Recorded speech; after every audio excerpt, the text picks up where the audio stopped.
Okay, today we are doing Surah Al-Balad, number 90. We will try to cover as much as possible, but if we need to leave some for the next week, we will do that. So we'll start with um, Ayah 1. And let's start with Khadija. Bismillah ar-Rahman ar-Rahim. La uqsimu bihazal balad. Nay, I swear by this city, as we have explained uh, in uh, in notes of Surah Al-Qiyamah. To begin our discourse with a nay and resume it with an oath means that the people were asserting a wrong thing to refute uh, which it was said.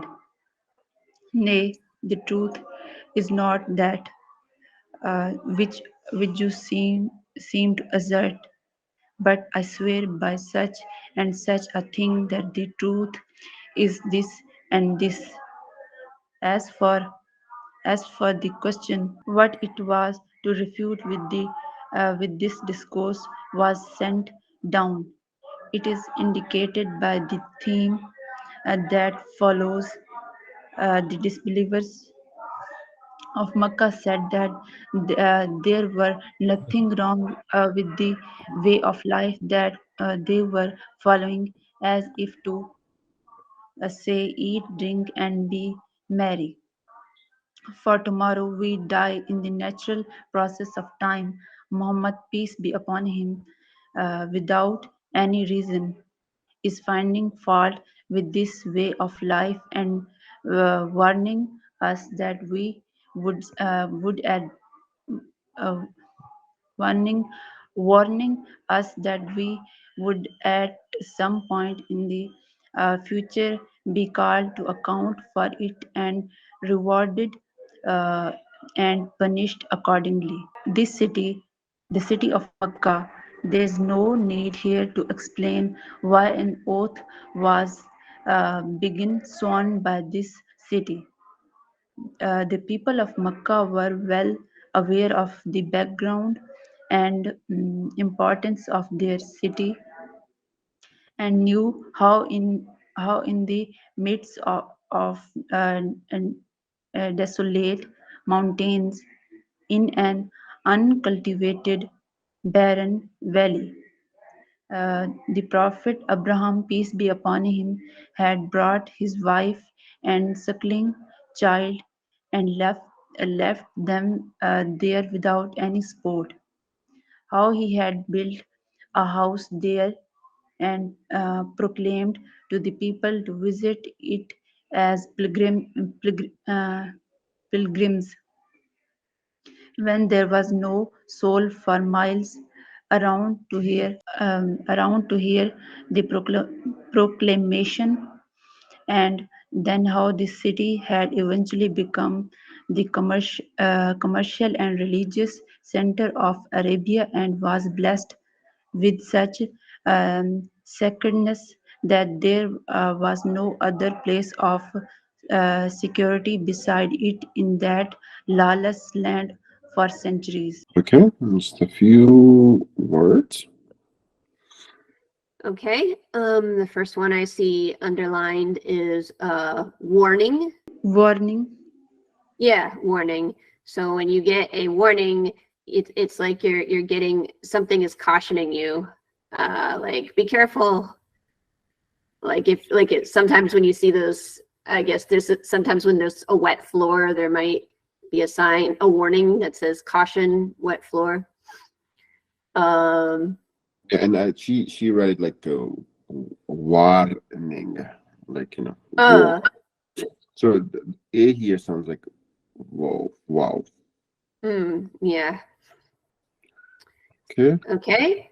And then the next one, I believe you just said begin instead of being. Yes.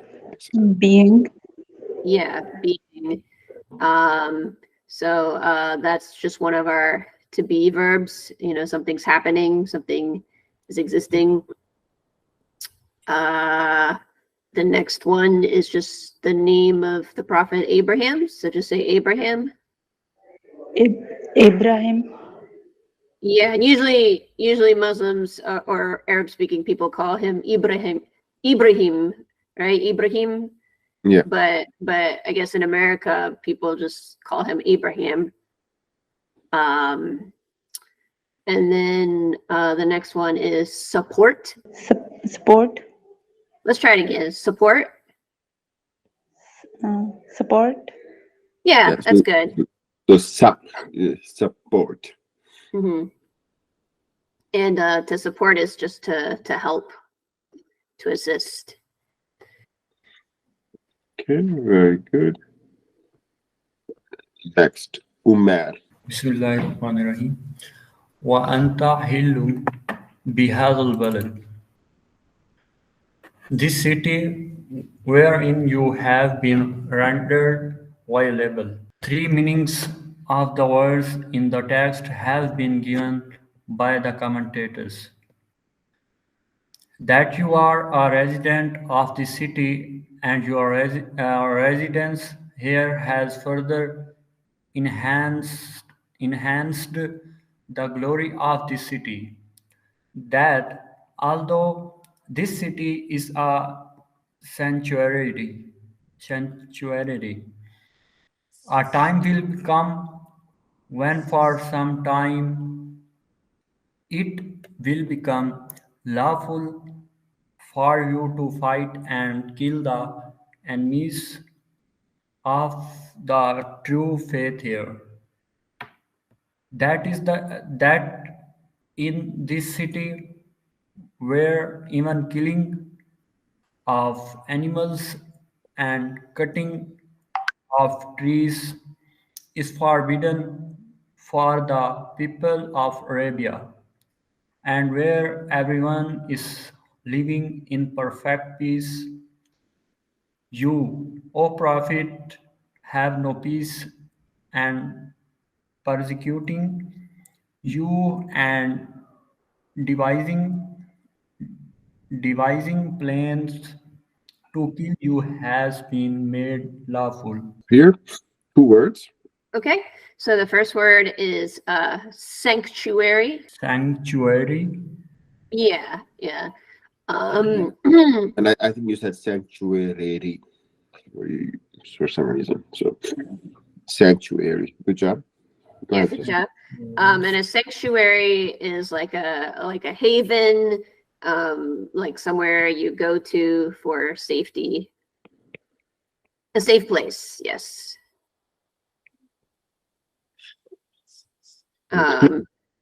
Yeah, and then the next word is plans. Lines.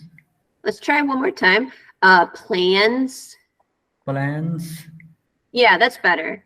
So yeah, I guess Bilal wrote out it's not planes, but it's plans, which you said correctly the second time. So I guess plans is plural of plan, and a plan is like a scheme or an idea. Signs. Oh, I'm sorry, I didn't hear you. Designs. Yeah, a design. Yeah. Okay. So we see, for example, aeroplanes in the air. Mm-hmm. Or hey, what are your plans for this week? Mm-hmm. So the plans versus planes. Yeah, a plan can also be a schedule. Mm-hmm. Like if you're saying what is your plan for the day, that's similar to what is your schedule for the day. Okay. Yeah. Next page, Musamma. Bismillahirrahmanirrahim. Although the words are comprehensive enough to cover all the three meanings, yet when the theme that follows is considered, one feels that the first two meanings bear no relevance to it, and only the third meaning seems to be correct. وَوَالِدٍ وَمَا وَلَدَ. And I swear by the parent and his offspring, as the words father and children he begot have been used indi- indefinitely, and this is followed by the mention of man. Father could only imply Adam, peace be upon him, and children, the human beings who existed in the world, exist today and will exist in the future. لقد خلقنا الإنسان في كبد. Verily, we have created man into toil and hardship. This is that for which the oaths, as mentioned above, have been sworn. Man's being created in the toil means that man in this world has not been created to enjoy himself and live a life of ease and comfort, but the world for him is a place of enduring and undergoing toil, labor and hardship, and no man can be immune from this. The city of Mecca is a witness that a servant of Allah toiled and struggled hard. Then only did it become a city and the center of Arabia. In this city of Mecca, the condition of Muhammad, peace be upon him, is a witness that he is enduring every kind of hardship for the sake of a mission, so much so that there is full peace there for the wild animals, but no peace for him. Then every man's survival from the time he is conceived in the mother's womb till the last breath of life is a witness that he has to pass through trouble, toil, labor, dangers, and hardships at every step. Let's stop here. A few confusing words. Let's start Okay. So that word indefinitely definitely seems confusing. But I'll say it slowly. Indefinitely. Indefinitely. Yeah, that's good. So when something's been used indefinitely, I guess that means like permanently, right? Mhm. So I'm remember, gonna just look up the definition to be sure. Indefinitely. Without any limit, right? No limits. So I guess definite is something that's defined. There's a limit, but indefinitely means there's no limit, right? So if someone is going to be living in your house indefinitely, you don't know when they're leaving. There's no limit to their time there. mm-hmm. Yeah. Isn't there a certain surah you can read if a guest has stayed at your house too long? I think it's Surah 99. You don't say it in front of them, but you kind of read it secretly and then hope they leave. Astaghfirullah, sorry. Okay. All right. The next word is Adam. Adam. Yep. And And I then think you said Adam. So Adam is what we say usually in Arabic or Urdu too. We say Adam. So this is again one of those things that we have Abraham versus Ibrahim. right. And here we have Adam versus Adam. I have a question, Bilal. Does in English there's the short and long A. Does the long A exist in Urdu? For example, like Abraham or man or can? Yes, it does. Okay. So in Urdu we have extra alphabets. So most of the sounds There are like one or two songs which are not covered, and there's I can't recall them right away. Okay, I was just curious. Okay. All right. The next word is existed. Existed. Yeah. So someone who existed, it's the past tense of exist, and exist is just to be, to be alive, to be in the world. Someone who lived. Yeah, someone who existed is someone who lived. Okay, so the next one is man's. Man's. Yeah, so it belongs to man, man's. So the next one I guess is tricky because it has an E at the end of it, but this one you just have to remember it's live. Live. Yeah. So live is like the verb form of life. It's someone who's being alive. They live. They exist. Okay. The next word is labor. Labor. Yeah. So so labor is another word for that is work. Their work, their labor. And he has a laboratory. So I was we said lab. So I think that's what he's making the mistake. So it's labor and not labor. Okay. So man. Man. Yep. And then wild. Wild. Yeah. So wild can mean untamed, not domesticated.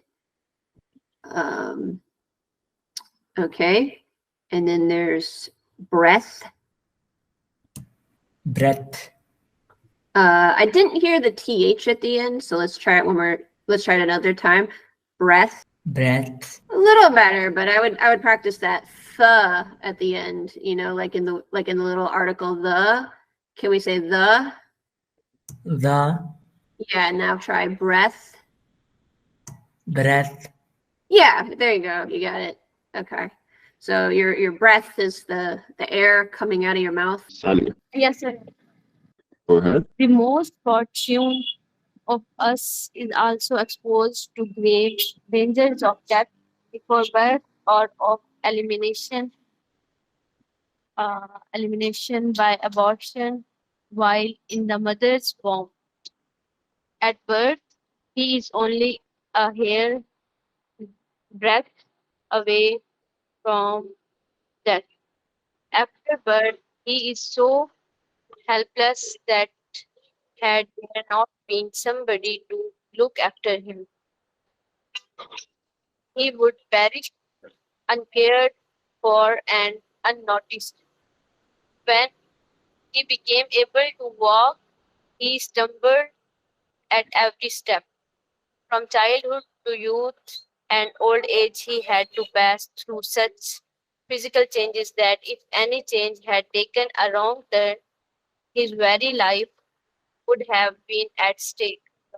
Even if he is a king or a dictator, at no time he enjoys internal peace from the fear that a rebellion might arise against him somewhere. Even if he is a conqueror, he is never at peace from the danger that one of his generals might rise in revolt against him. Even if he is a Korah of his time, he is ever anxious to increase his wealth and to safeguard it. Thus, there is no one who may be enjoying perfect peace freely and without hesitation, for man indeed has been created into a life of toil and trouble. Thank you. It's a few words. I couldn't on the first question mark. I couldn't tell if you got it correct. No. I'm sorry, your speech is breaking up a little. What did you say, Bilal? After the first question mark, I couldn't tell if she got it correct or no. Oh, yeah, I mean, maybe it was just from what I was hearing in the audio, but I heard her say fortune. Oh, okay. So let's So this word is fortunate. Fortunate. Yeah, there you go. Perfect. So another word for fortunate is lucky. Someone who has good luck, someone who has good things happening to them. The next word is womb. Also, remember, did you say? Oh, repeat after me. Womb. Okay, womb. Yeah, there you go. So that B is silent at the end, and but it does turn the O into like a like a wow sound. If we're talking about the Arabic wow, but yeah, it's womb. And that's another word for that is like uterus. It's within the mother, she's making the child. All right. The next word is conqueror. Conqueror. Yeah, so a conqueror is somebody who I guess you could also say like what's another word for conqueror? Like warlord, or I don't know. I guess they're just a person who conquers. To conquer is to take over a place. Winner. I don't know if I would necessarily say winner, because a winner is someone who, they're just playing like a game. They win the game. Whereas a conqueror, I think it has more of like a military concept. Like it's like a general or a warlord who goes into a place and then they have a war and then they conquer it. They take over it. So there's use of force. And then Yeah. So there. Oh, go ahead. I didn't hear you, Khadija. dominant, can you say? Yeah, like a dominator. A dominator. That's a potential synonym. But yeah, I think it's within like a military context. So it's a use of force. It's a use of, yeah, you're going in there and you're using force. You're using the military to take over a place. Okay. Next, I have a question mark. I don't know what a Korah is. Even if he is a Korah of his time? Oh, I don't know. I wonder if that's like a misspell, because I don't think that's an English word. Or no, I thought maybe it meant like a pharaoh. Yeah, maybe a ruler or something. Do you want to Google it real quick? Yeah, to Google, what does Google say? Google's just trying to tell me it's Quran, but no, a Korah, it's something, it's a name of someone in the Bible. A king or yeah. So, Okay. We'll leave that question mark be. yeah, it might just be a typo. Okay, next. Let's see. Is Shazia there or no? Bismillahirrahmanirrahim. Ayasabu allan yaqdira alay ahad. Does he think that no one can overpower him? That is man who is ever exposed to such hazards, involved in the delusion that he can do what he likes and there is no superior power to seize and suppress him. The fact, however, is that even before the occurrence of the hereafter in this world itself, he sees that his destiny every moment is being ruled by some other being against whose decrees all his plans and designs prove ineffective. A single jolt of the earthquake, a blast of wind, a flood in the river, and a sea storm are enough to show how weak and feeble man is against the divine forces. A sudden accident can reduce a strong and robust person to a cripple. One ton of the fortune deposes a mighty sovereign from the position of authority. When the fortunes of the nation which have climbed to the very apex of glory and prosperity change, they are humiliated and disgraced even in the world where no one could dare look at them in the face. How has then this man been deluded into thinking that no one else can have power over him. Few words. Okay. So the first word I see is hazards. Hazards. There you go. So I think when I first heard you read that, I just heard you make the A long, but the A is short in this one. But yeah, hazard is a danger. The next word is plans. Plans. Yeah. So we Plans? talked about that. Yeah, plans. So we talked about that before, but that can be like your schedule, or a scheme, or an idea. Let's see. A design. Yeah. Okay. The next word is fortune. Oh, I didn't. Fortune. Sorry. Can you say it one more time? I'll say it and then you can say it. Fortune. Fortune. Yeah. There you go. So fortune is like luck. Good things happen to you. Yeah, luck. And that's it. Good job. Next, Shazib. Okay, sir. Bismillahirrahmanirrahim. Yaqulu ahlaktu malan ma lallubat. He says, I have squandered enormous wealth. Literally, I have destroyed heaps of wealth. That is, squandered and wasted it.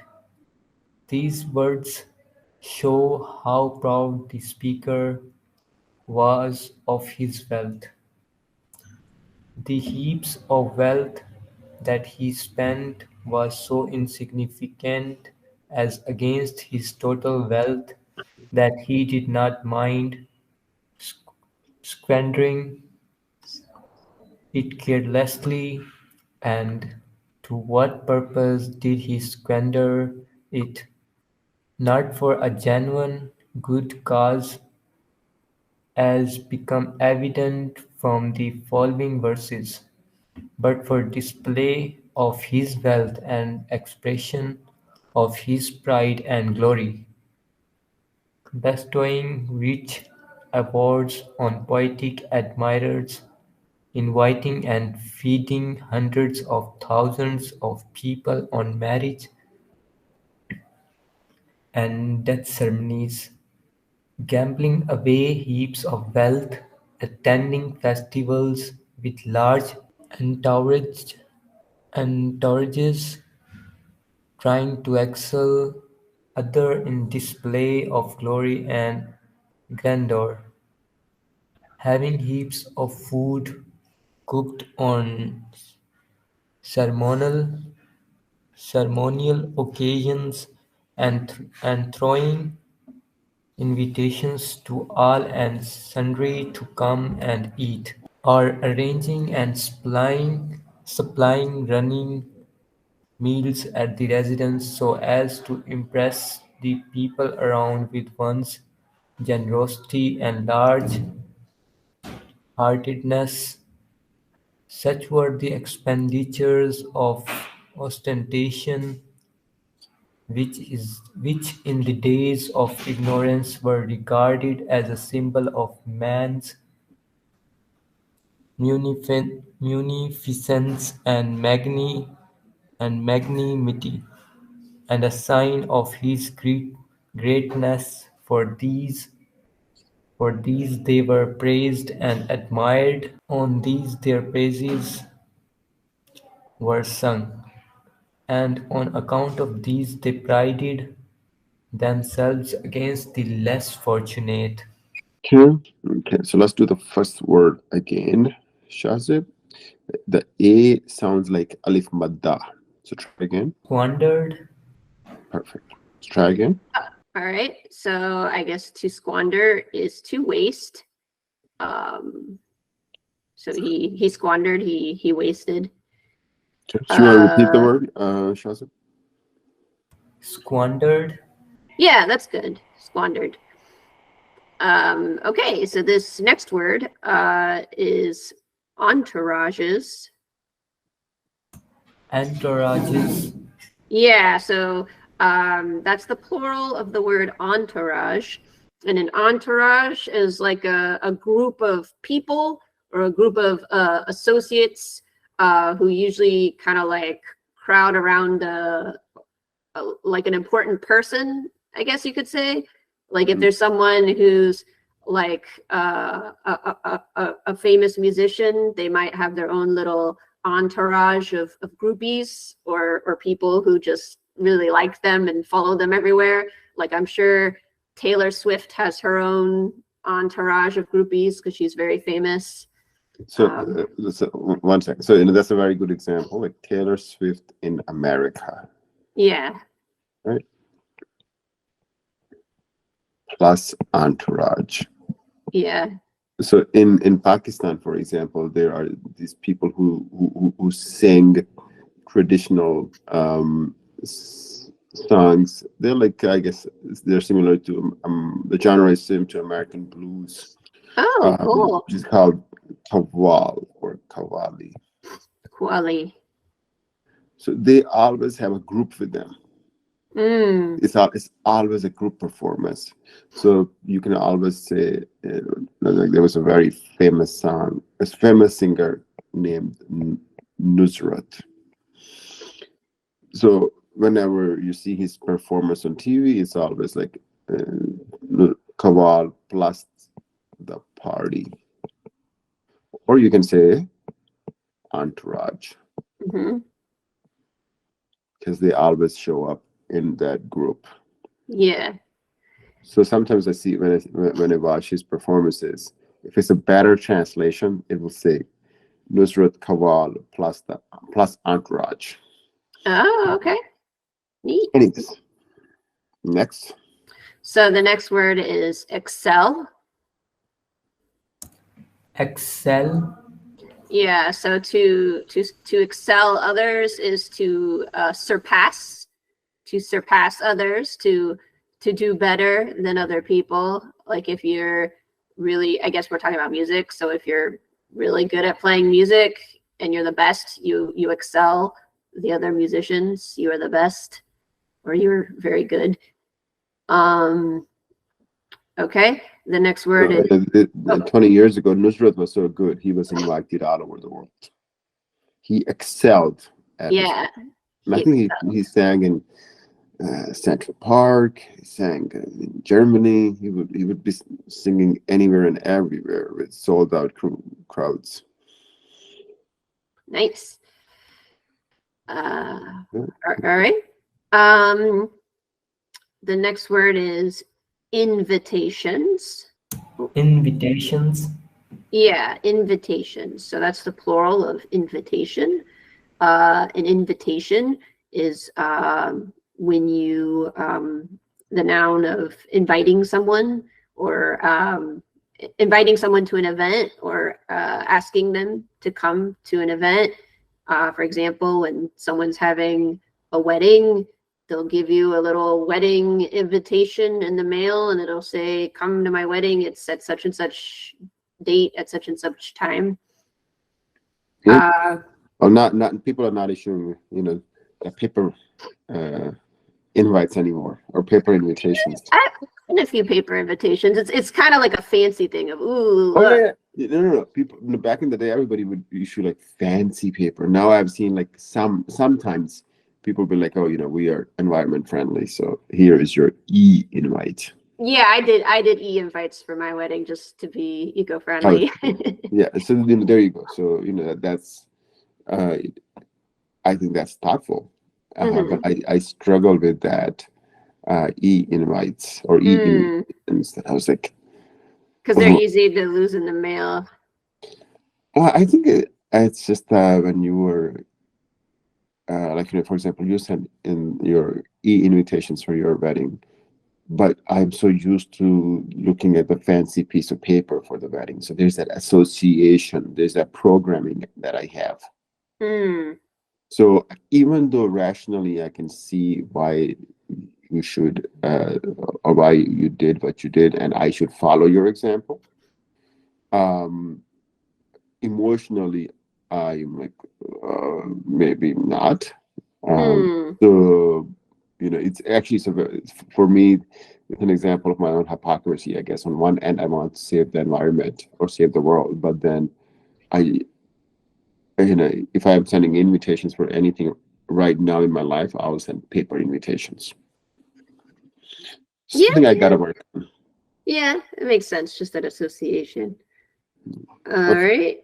right. So the next word is munificence. Shahzeb. Sir, can you repeat?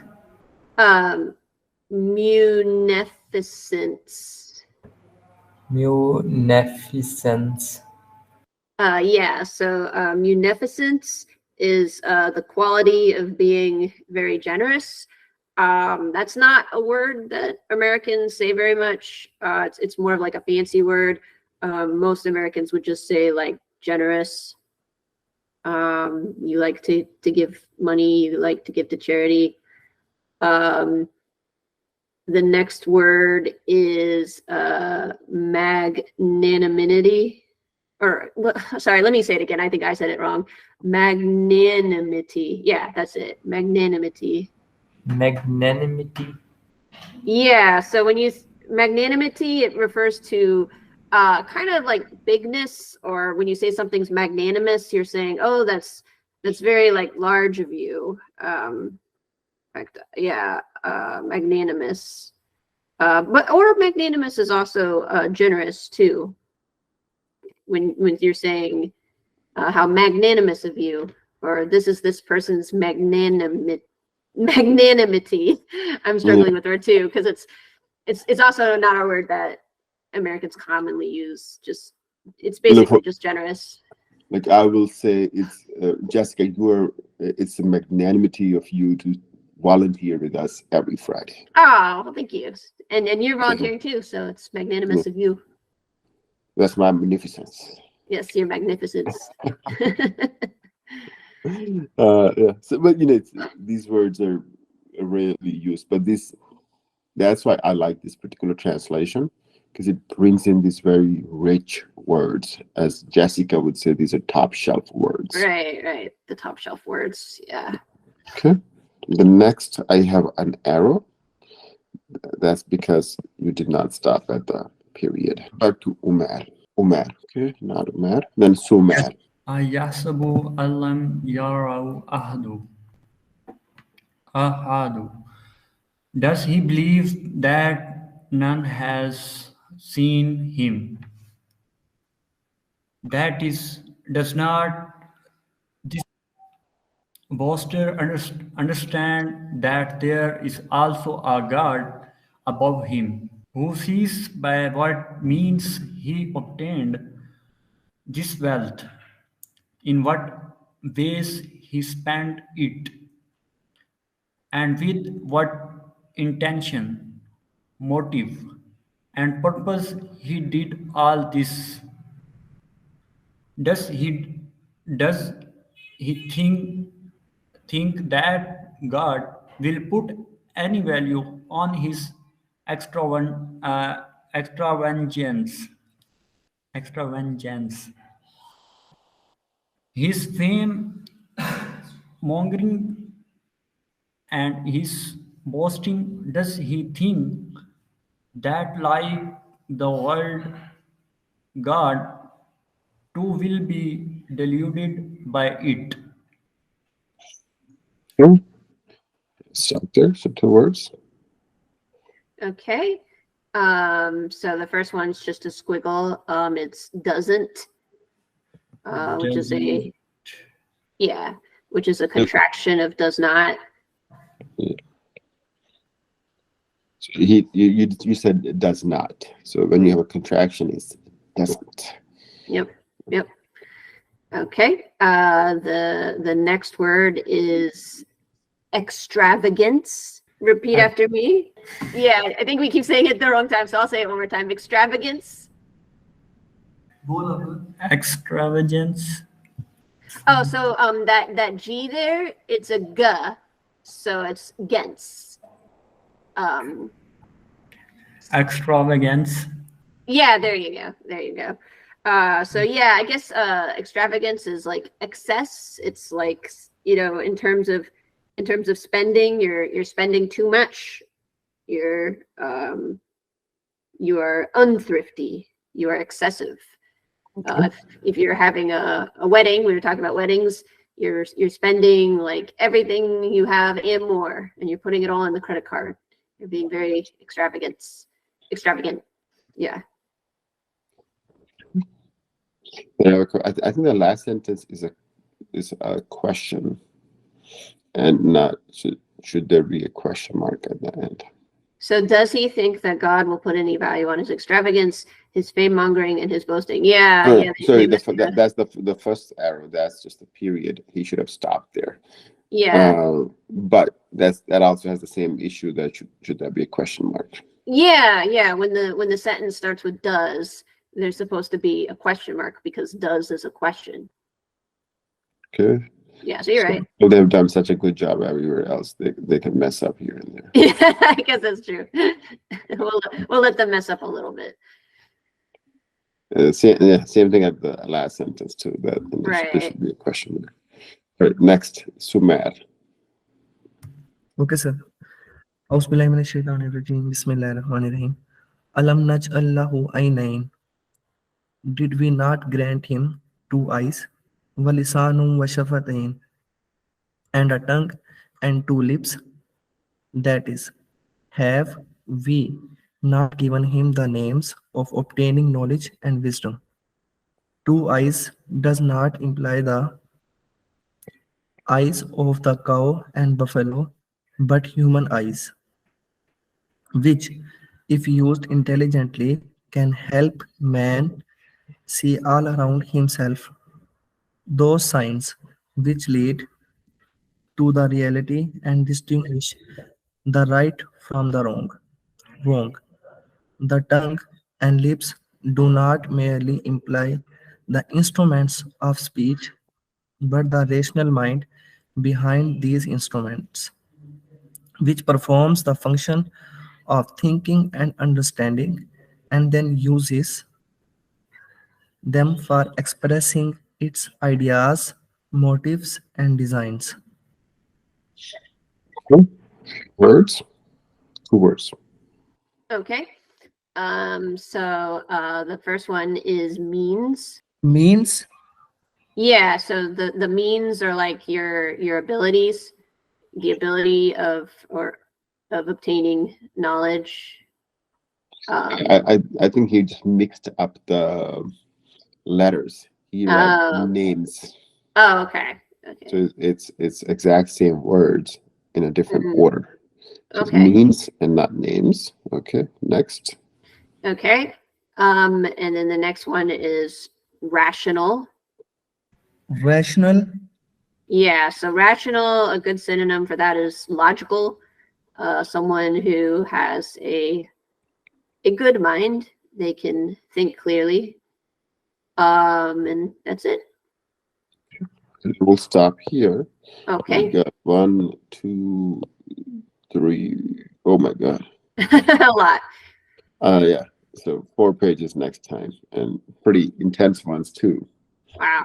So I think today we did up to verse 9. Sir, we can do the verse number 10. So in the next class, we have to do 10 next verses, 11 to 20. Jessica, do you have time to do one more verse? We can do one more. Yeah. Okay. All right. Go ahead, Shazia, since you asked for it. Okay, sir. Bismillahirrahmanirrahim. Wahadainahu najdain. And did we not show him the 2 high roads of good and evil? That is, we have not left him alone after granting him the faculties of thinking and reasoning so that he may have to search out his own way, but we have also guided him and opened up before him both the highways of good and evil, virtue and vice, so that he may consider them seriously and choose and adopt one or the other way on his own responsibility. This same subject has been expressed in Surah Ad-Dahr, Ayah 2 to 3. Thus, indeed, we created man from a mixed sperm drop to try him, and so we made him capable of hearing and seeing. We showed him the way whether to be grateful or disbelieving. For explanation, see and notes 3 to 5 of Surah At-Tahar. Okay, very good. And no mistakes. Perfect. So we're ending on a perfect note. Yeah. All right. So we'll do 1 to 10 today. And next week we will do 11 through 20. All right. We'll stop the recording here. Thank you very much, Jessica. And Oh, thank you. Juma Mubarak, everyone.